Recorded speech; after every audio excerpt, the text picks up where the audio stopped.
Olá, eu sou a Carla Benevides e está começando mais um programa Argumento.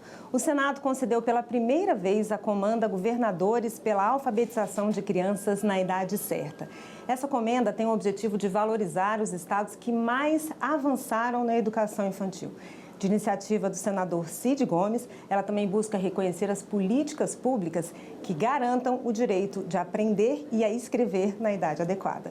E é com o senador Cid Gomes, do PSB do Ceará, que a gente conversa agora. Senador, muito obrigada pela sua presença. Prazer, Carol. Obrigado pelo convite. Senador, os 5 governadores que foram homenageados nessa primeira comenda, na entrega da comenda, foram o governador do Ceará, Pernambuco, Minas Gerais, Mato Grosso e Amapá. Eu queria que o senhor falasse para a gente o que motivou o senhor a criar essa comenda e por que é tão importante a alfabetização na idade certa. Bom, eu tenho uma experiência assim, de vida como prefeito e como governador. E sei a importância, testemunhei a importância do envolvimento pessoal do prefeito e para que um esforço possa sair do nível de município, onde se faz as séries iniciais do ensino fundamental, onde se dá a alfabetização, é nos municípios. Mas é importante que os governadores, compreendendo a importância disso para a educação, para o resto da vida escolar, e, portanto, para o aluno que vai chegar lá quando o Estado for oferecer a vaga do ensino médio, eles tenham, os alunos tenham a alfabetização na idade certa. Isso, assim, se você me perguntar, entre tantos desafios que tem a educação, e se você pudesse concentrar só num, se você me perguntasse um conselho, eu diria, invista em alfabetizar as crianças na idade certa. Parece assim uma descoberta de Colombo, né? Mas muitas vezes, eu digo isso por experiência própria, a gente fica assim, dividindo os esforços em várias das demandas da educação. Você tem que demanda para a educação que os diretores estejam lá por competência e não por nomeação política. Isso é um desafio. É desafiador na educação que a merenda escolar seja de qualidade e esteja lá todo dia. É desafiador na educação que os alunos estudem em escolas de boa qualidade, bem estruturadas, e é impossível você fazer isso de forma descentralizada. Então, o importante é que você nucleie, faça a nucleação das escolas e tenha menos escolas com melhor estrutura e transporte os alunos, e aí é fundamental que esse transporte aconteça todo dia. É fundamental que os professores estejam na escola a partir de seleções públicas, onde o mérito, onde o seu conhecimento seja a grande diferença. É fundamental que você tenha material didático no tempo, na hora certa. É fundamental que a escola tenha toda a sua infraestrutura de água, de energia, de comunicações, cada vez mais demandada, internet e tantas outras. Então, são muitos desafios na educação. Mas se você me perguntar, se só pudesse fazer uma coisa, o que você faria? Eu carregaria todas as minhas energias no esforço de alfabetizar crianças na idade certa, porque com isso eles conseguem, alfabetizados, conseguem superar, até pela leitura em casa, pela leitura no celular, pela leitura no computador, superar até deficiências que a escola, ao longo do resto da sua vida, não possa dar para ele. Ele vai ter meios de aprender para além da escola, né? E, além do que, quando você faz isso, você envolve a comunidade escolar. E, portanto, para mim é fundamental. Fizemos isso em Sobral. Essa experiência de Sobral, que permitiu, num intervalo de 4 anos, você evoluir de 38% das crianças alfabetizadas, isso um dado de 1997, em 1997, portanto, há 28 anos atrás, Sobral alfabetizava 38% das suas crianças na idade certa. Você vê como esse assunto é presente hoje. Há estados, como por exemplo a Bahia, que só consegue alfabetizar no ano 2025 38% das suas crianças na idade certa. Então isso é um desafio presente.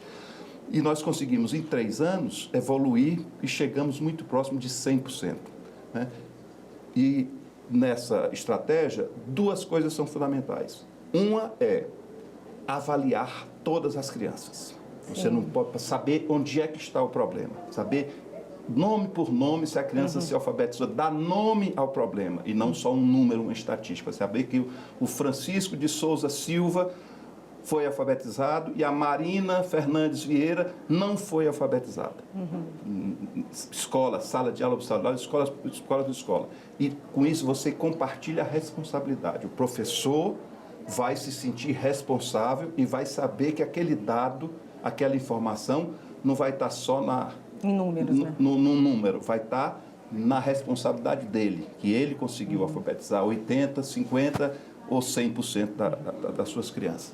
E a outra estratégia é você dar visibilidade a isso e reconhecer os esforços. Reconhecer, em primeiro lugar, o esforço do professor, né? Isso é feito a nível de município. O Ceará, Sobral fazia isso, premiava o professor, premiava a escola que tinha melhor desempenho. Depois eu fui para o governo. Há muitas iniciativas na vida pública que assim, conseguem apresentar resultados assim, muito fortes, muito enaltecedores. Mas essas experiências são replicáveis? Mais ainda, essas experiências são universalizáveis? Dá para você fazer em todo lugar do Brasil? Essa é uma pergunta que, para mim, é fundamental. Porque muitas vezes você fica perdendo energia numa iniciativa que não consegue ser replicada, que não consegue se fazer universal, dado que você tem limites de orçamento e uma série de limitações em outras áreas. Então, essa experiência de Sobral, de alfabetizar na idade certa, índices que se aproximam de 100%, ela foi levada para o Estado através de um pacto que a gente chamou lá de PAIC, Pacto de Alfabetização de Crianças na Idade Certa.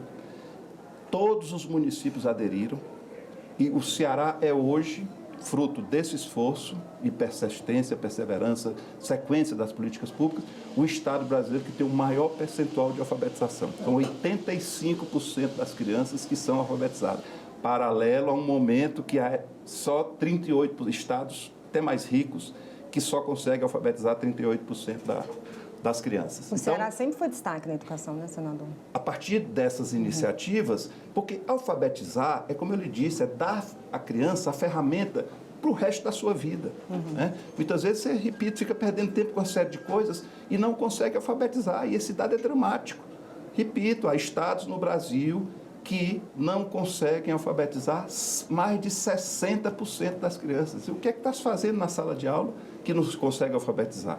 Que a ferramenta básica, como para um pedreiro é a colher, né, como para um eletricista é o alicate, a ferramenta básica para um aluno é a escrita, a leitura e a escrita. Se você não tem isso, você não vai para canto nenhum. Senador... Então, reconhecer... Então, os estados, hoje, muitos aderiram a essa... Hoje, esse modelo está presente em 22 estados brasileiros. O modelo lá originalmente de Sobral, que depois o Ceará expandiu para o estado todo, está presente em 22 estados brasileiros.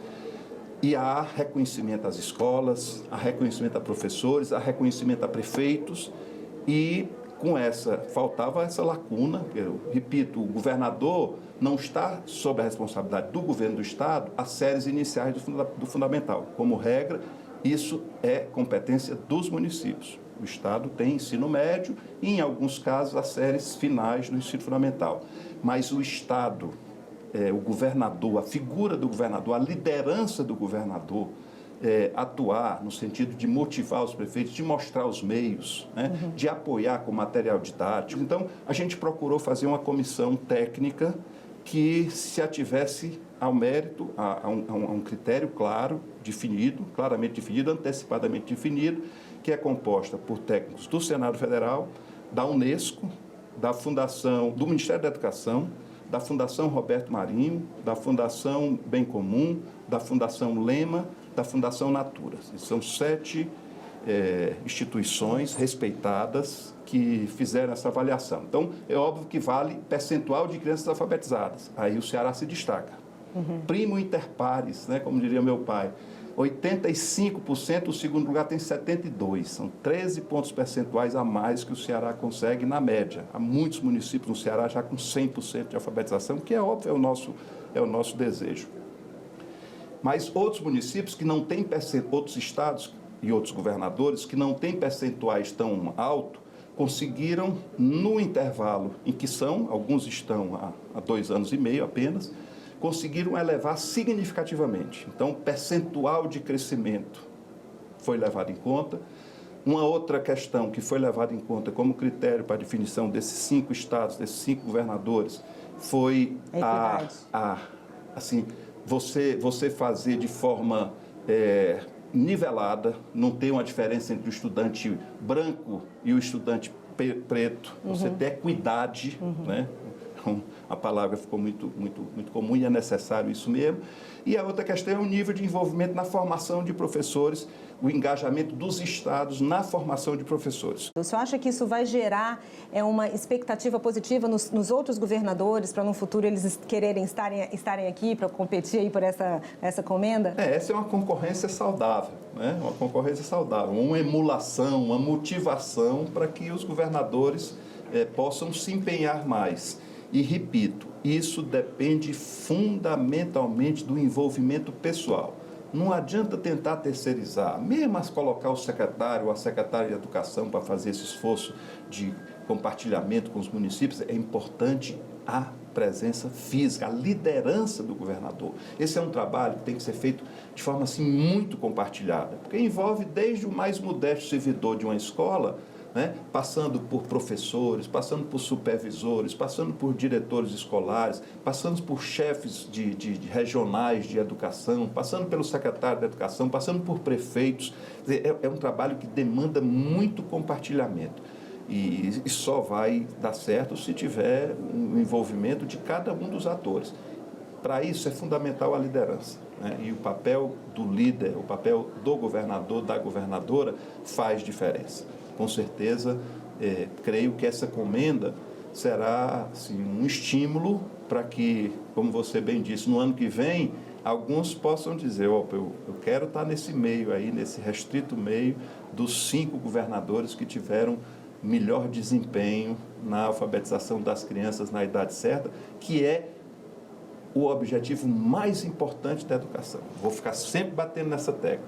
A gente vê todo mundo dizer, na educação você tem que mandar os oftalmologistas para a escola, o médico que fazer o exame de vista, tem que ter lá o exame de saúde, tem que ter a merenda escolar. Bom, a educação mexe com muitas coisas, mas a mais importante é alfabetizar as crianças na idade certa, porque ali tem toda uma ambiência. Você vê que uma criança nessa faixa etária de 5, 6 anos de idade, 7 anos de idade, eu acho que já vai ficando tarde. Para mim, eu me alfabetizei aos 6.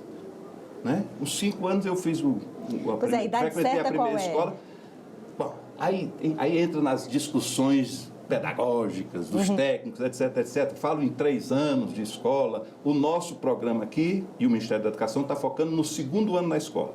E nessa idade, ela tem toda uma abertura que torna muito mais fácil o processo. É diferente você querer alfabetizar uma pessoa que já viveu 20 anos, 30 anos, sem a leitura, e você, esses esforços que se faz no Brasil de alfabetização de adultos, acho que a gente deve dar sempre a oportunidade, mas tem que fechar a torneira, não permitir mais que saiam crianças sem estar alfabetizadas com 7 anos de idade.